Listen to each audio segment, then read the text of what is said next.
సంగారెడ్డి పట్టణంలోని SV junior కళాశాలలో welcome freshers day కార్యక్రమం నిర్వహించారు. ఈ కార్యక్రమానికి ముఖ్య అతిథిగా అడిషనల్ ఎస్పీ సంజీవరావు, తెలంగాణ యువజన నాయకులు డాక్టర్ కూన వేణుగోపాల్, కళాశాల ప్రిన్సిపల్ రామకృష్ణారెడ్డి, ఉపాధ్యాయులు, విద్యార్థులు హాజరయ్యారు. గర్వపడతాడు. మా అడిషనల్ ఎస్పీ సంజీవరావు సార్ కూడా ఈ దేశభక్తి విషయానికి వచ్చిన ఏది తీసుకున్నా కానీ చదువులు మించినటువంటి లేదు కనుక ఈ రోజు మీరు ఎంత ఆడతారో ఆడండి, ఎంత దుంకుతారో దుంకుండి, ఎంత ఎల్లాడతారో వెళ్ళాలండి.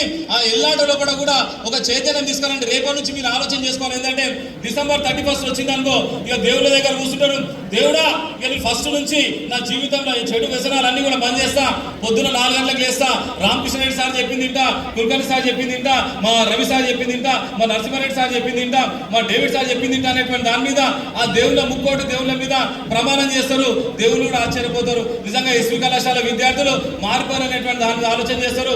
కానీ ఒకటి కోరుతున్నా ఏంటంటే దేవుళ్ళు కూడా మిమ్మల్ని గౌరవించాలంటే మీరు పుస్తకాలు తెరవండి, మీ అంతా మీరు చదవండి. మీరు ఏం చేయకుండా కానీ ఉన్న దేవుళ్ళందరూ కూడా మీకు ఆశీర్వదించేటువంటి విద్యార్థులు కావాలంటే మీరు మేల్కోవాలనేటువంటి కార్యక్రమం ఇది అనేటువంటి విషయాన్ని కూడా మీకు అందరూ కూడా మనస్ఫూర్తిగా తెలియజేసుకుంటున్న విషయాన్ని కూడా మీకు తెలియజేసుకుంటా. లేకపోతే మనకి ఏమైతే ఈరోజు మనం చూస్తున్నాం, ఎక్కడ లేనటువంటి యువతరం, ప్రపంచంలో ఎక్కడ లేనటువంటి యువతరం ఈరోజు భారతదేశంలోది. అందరూ మరిన్ని అప్డేట్స్ కోసం మా ఛానల్ ని సబ్స్క్రైబ్ చేయండి.